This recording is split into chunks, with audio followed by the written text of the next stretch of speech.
ada di dunia ini anak yang benar-benar sama meskipun dia kembar. Mereka punya ciri khas tersendiri, begitu juga dengan murid kita. Mereka memiliki kelebihan dan kekurangannya masing-masing.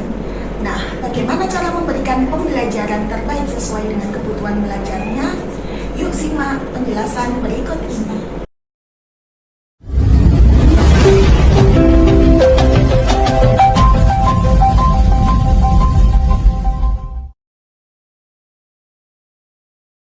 Assalamualaikum warahmatullahi wabarakatuh. Perkenalkan, saya Novi Amrika, JGP Angkatan 9 dari SMA Negeri 1 Mantuk, Kabupaten Lamongan.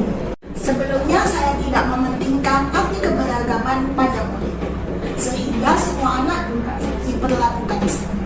Tidak peduli apa kesukaannya, bagaimana gaya belajarnya, dan apa yang membuat anak itu nyaman belajar di kelas. Namun setelah saya mempelajari teori pembelajaran berdiferensi, saya mulai memahami dan mencoba memberikan pembelajaran yang sesuai dengan kebutuhan belajar murid.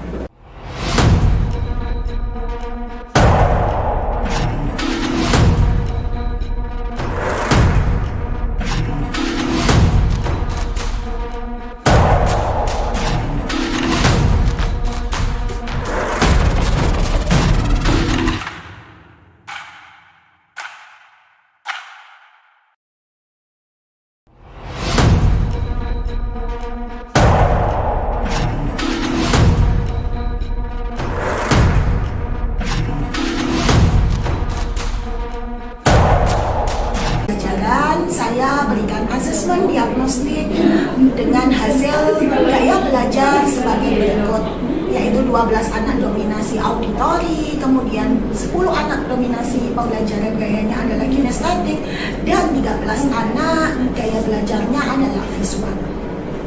Pembelajaran yang saya lakukan adalah di kelas 11 F2 pembelajaran bahasa Indonesia dengan materi teks berita.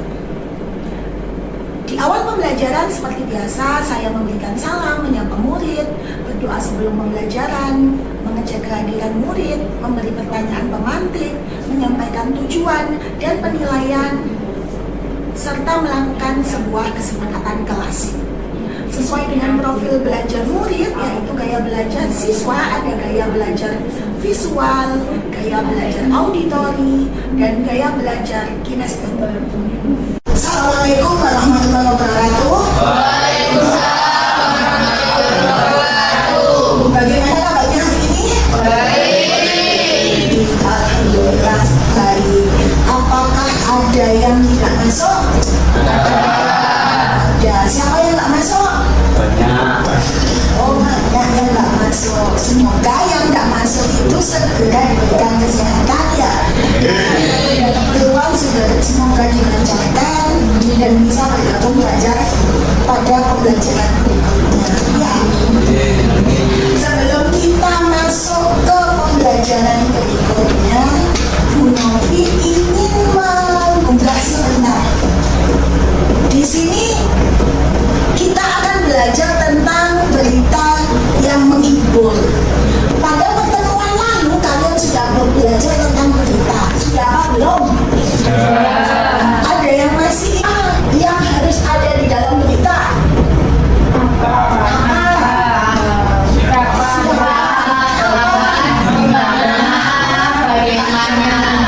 Oke, terima kasih atas jawabannya.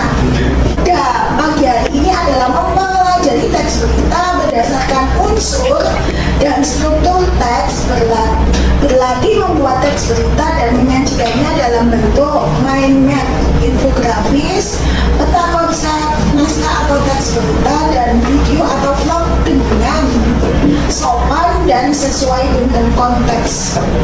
Jadi pada pembelajaran kali ini kita akan belajar membuat berita, mengupas berita dalam kehidupan sehari-hari yang sudah kalian sudah kalian lihat, sudah kalian dengar seperti itu.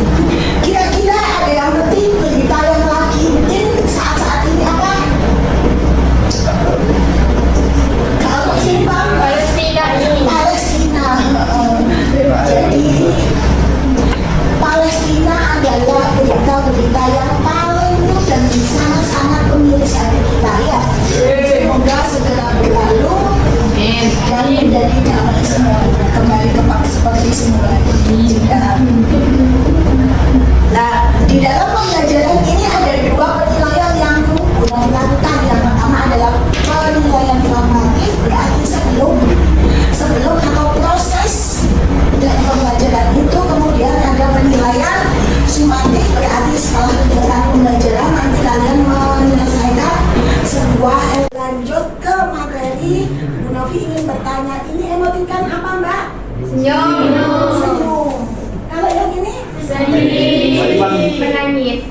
Iwan. Ini Kesal. kesal. Siapakah di sini yang lagi happy? Iwan. Saya. Saya. Happy. Siapa yang lagi senang? Sedih? Iwan. Sedih, yang lagi sedih. Angkat tangan saja, nggak usah galau. Dan siapa yang lagi mantel kecewa? Ayo bener kan? Yang kemudian siapa lagi yang apa tadi menangis ya? Menangis, ada yang habis menangis? Sudah. Siapa tadi yang lagi senang hatinya saat ini? Angkat tangan yang tinggi. Siapa lagi yang sedih? Yang sedih. Ya, wes. Yang senang berarti Mbak cerita. Mbak ada cerita kenapa senang hari ini? Senang aja kan Pak Kesa sedih karena apa? Sedih karena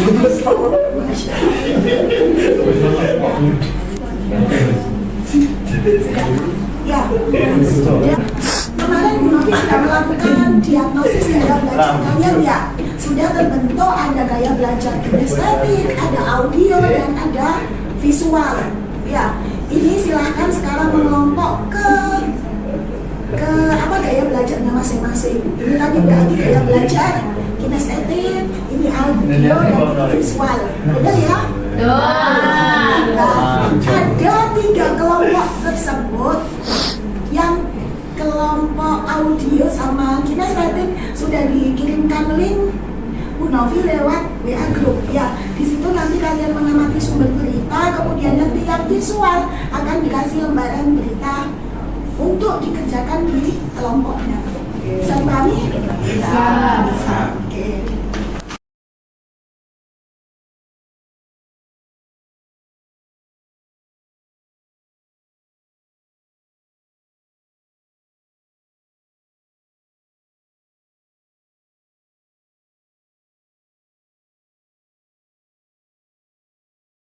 Apa yang ada dalam itu, dalam teks berita itu sudah apa aja yang ada di situ, coba kata-katanya tanya tentang apa itu, bagaimana cara mendeskripsikan diri kita sendiri, terus apa lagi berita yang lagi nyanyiin tadi apa Mbak? Palestina. Apa ini? Itu misalnya besok di pertemuan berikutnya sampai mau membuat vlog ya,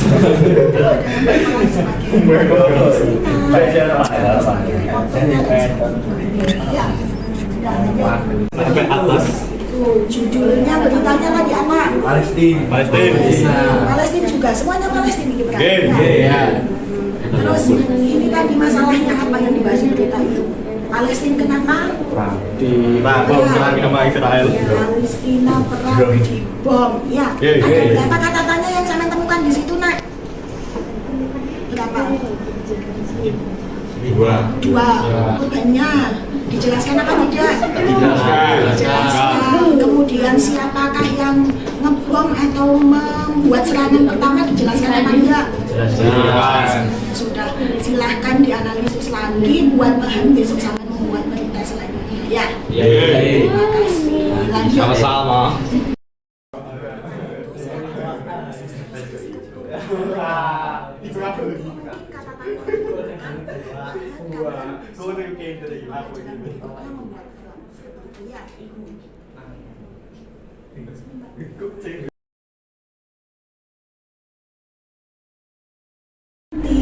Nanti setelah hasilnya Bu Novi kumpulkan, kemudian nanti Bu Novi juga akan apa ya, intinya menggabungkan jawaban kalian yang dari gaya belajar audio, kinestetik maupun visual. Jadi kalian berusaha. Kalau selama ini mungkin Bapak Ibu guru mengadakan pembelajaran itu intinya ngasih pembelajaran. Tapi kalau di sini sampai mencoba mencari apa sih berita itu, kalian cari dari sendiri dengan sesuka hati kalian. Sampai pengennya misalnya menggali dengan media ya monggo, dengan nulis saja ya monggo, seperti itu. Sudah ya? Terima kasih. Bagaimana pembelajaran hari ini? Semoga pembelajaran hari ini bermanfaat ya. Kurang lebihnya Bu Novi minta maaf, dan pada pembelajaran berikutnya kita akan belajar tentang struktur teks berita. Jangan lupa silakan disiapkan ya tugas yang harus kalian kumpulkan. Ya, terima kasih, aplaus buat kalian semuanya. Assalamualaikum warahmatullahi wabarakatuh. Demikian aksi nyata praktik pembelajaran berdiferensiasi yang saya lakukan.